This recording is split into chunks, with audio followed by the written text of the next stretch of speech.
Tala falnea fiafi Samoa o le whaopoponga o tala lau le tio Polinisia. Tala tuli loa ma le whaamsinonga. Na mōli mau isi leo lena lātou whātino le suesu e ngole tino maliu o le tamaitai profesa.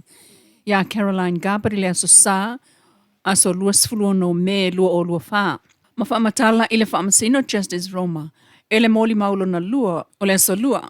Aso sifuluiva o kuso, lua o lua lima. O ila tau na wala ue o atu i le whale i vaiva seuta.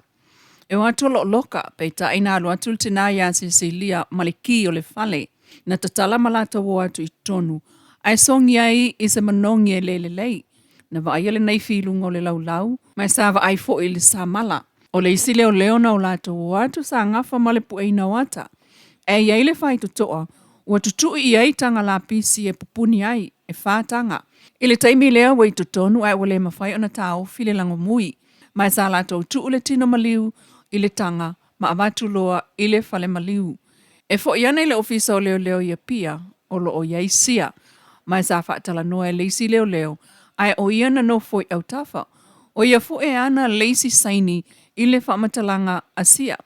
Na ia mōli mau, mai sa uma o na tusil whaamatalanga a sia, ma whaitau iai whaapena foi o na whaitau e sia lana whaamatalanga. Sa whaamalamalama fo ia sia lana ia tatau, e fesota ia i se lo ia e tu la i mo ia pe amana o ai.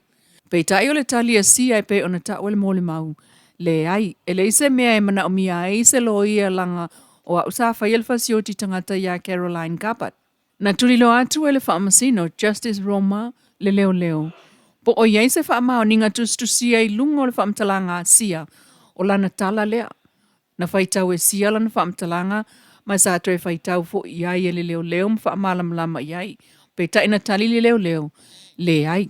O le asa sālawa lea na lato woi fo i loto whanga, i le maota o Cecilia, e au mai le ta vale le na alua isia o le Ram FOU liuli.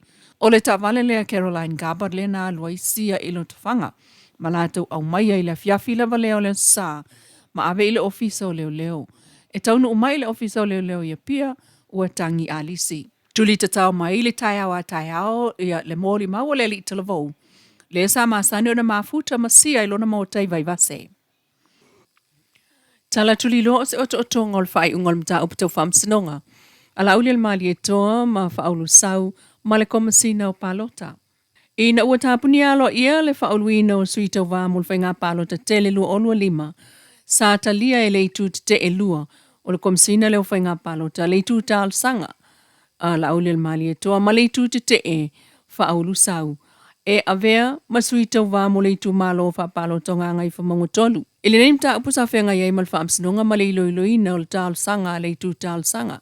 O le aungol tal sanga ia whaia ele whaamasinonga se polo inga e whaalea o ngā ele avea o leitu te etasi masuita o vā o le whainga palo tatele.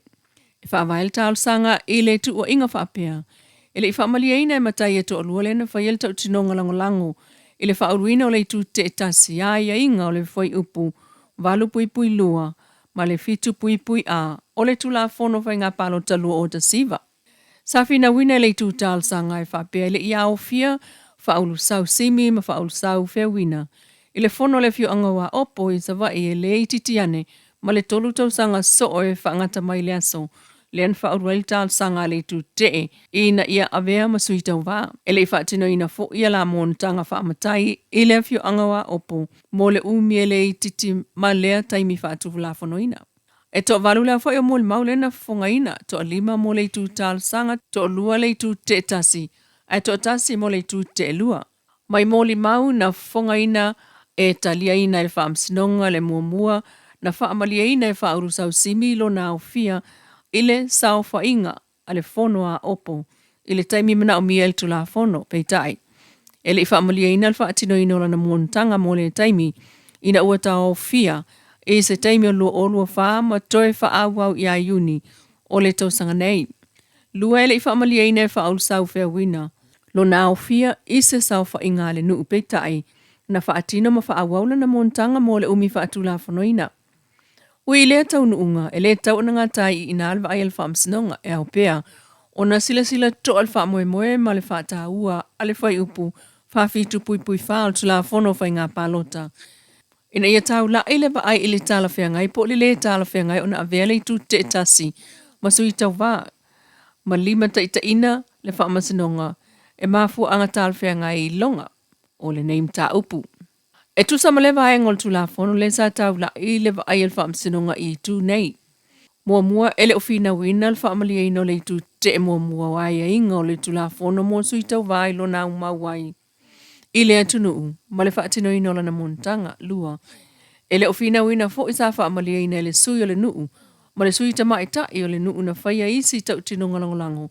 Le au mau o le tu te mua. Ile atunu ma whaatino lana montanga, tolu. O le lona tolu, a inei o whai ngā whiliwhilinga, ua talia ina ile tu te mua. E ave o sa sui tau wā, o le whaailonga lo o ia wha amalia ina pēa, ia inga mo sui tau wā i la lo tu la fono.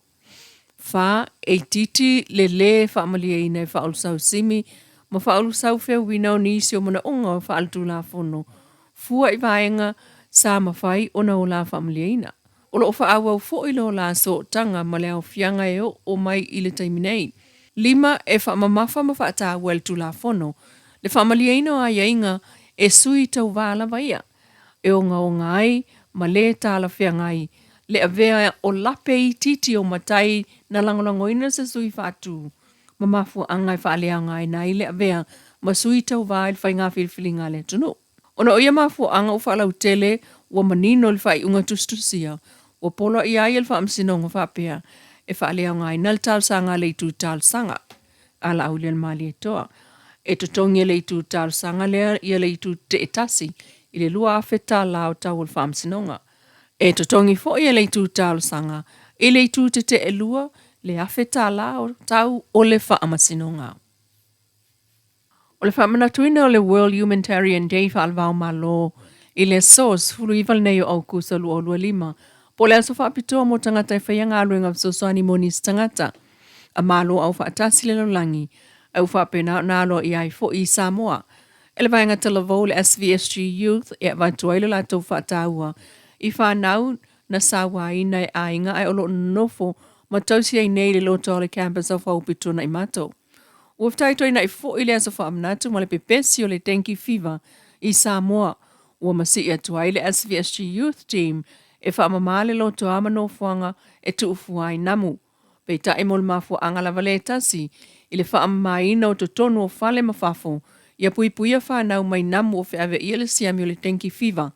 Ua ofo tuai foi le au whai ngā ruenga le whale tali malo le tānoa hotel i songi e wha amamama o ta o api ai whanau i le Campus of Hope.